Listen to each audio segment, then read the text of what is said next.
Jerry Bader, Show 952. I have an update for you on the feud between Wisconsin Conservative Talk Radio and the liberal group Citizen Action of Wisconsin, also known as CAW, CAW, CAW. I always come up with one, don't I? CAW. We need like a real crow caw, because I obviously can't do that very well. They, as I predicted, after the election, would target Conservative Talk Radio in Wisconsin because we did have Rebecca Bradley's back in the state Supreme Court race. There's no doubt about that. I wrote a piece on that for Right Wisconsin. Robert Craig, executive director of CAW. Gabe, would you find one already? I'm annoying me.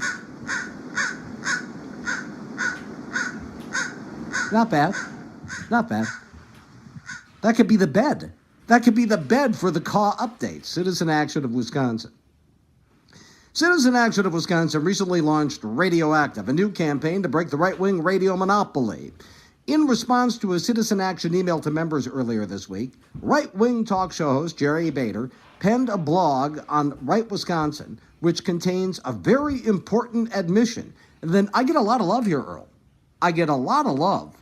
Bader is the most influential right-wing talk show host outside Milwaukee or Madison. His show blankets Northeast and Central Wisconsin, broadcasting on stations in Green Bay, Wausau, and Sheboygan.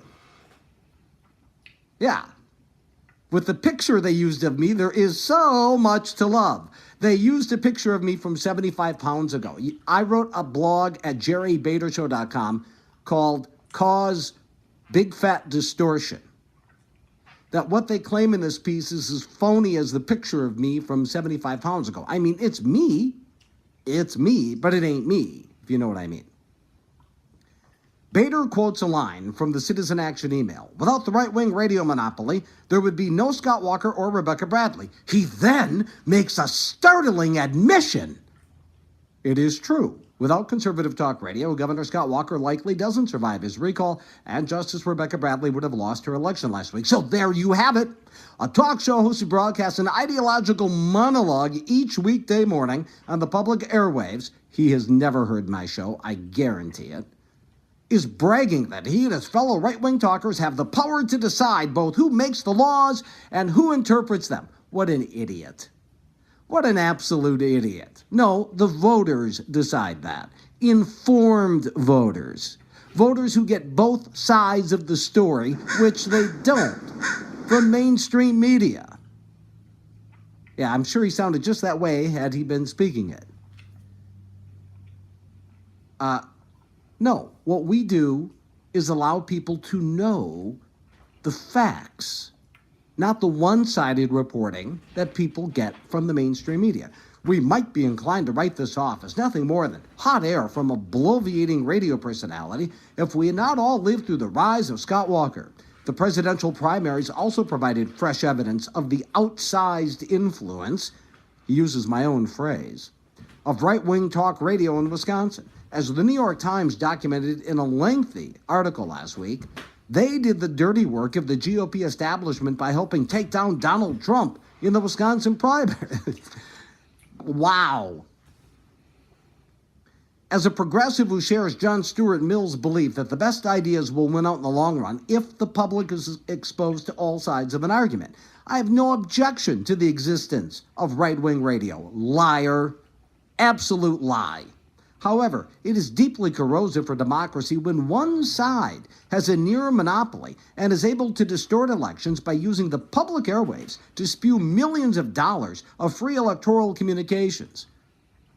We are one little sliver up against the liberal mainstream media, but of course, he doesn't agree with my take on that. Jerry Bader thinks he has an answer to that one. He says right-wing radio's impact on behalf of Scott Walker and Rebecca Bradley is testimony to the need for conservative talk to counter the liberal media onslaught that would have felled both of them. It's hardly an indictment against conservative talkers, and calling the influence we have a monopoly is laughable. We have a sliver of the media compared to the control the old media still has in the state. You may not have realized that the Milwaukee Journal-Sentinel, Wisconsin State Journal, and Gannett papers and local TV stations are leading a liberal media onslaught. Now, when he says you may have not noticed that, he's talking to other liberals. The rest of us who live in reality are aware of that. He, of course, doesn't mention that I put in my Right Wisconsin piece how the Journal-Sentinel went after her. How the Journal-Sentinel made up a story out of whole cloth. But see, Craig is one of these liberals where, no, the truth is liberal. It's just reality is liberal. And the media just reports reality. Do you know, a famous liberal once said that, and I can't think of who. The truth is liberal. This is the circular little world they live in. Well, no. The mainstream media just presents things as they are. And in that reality, liberal ideology should be reported as fact. So anyway, actually, you know what? I need to finish up on this. Because he does something very revealing. I'll do it right after 10 o'clock. He does something very revealing about how liberal talk radio is going to win in Wisconsin. It's 9:59.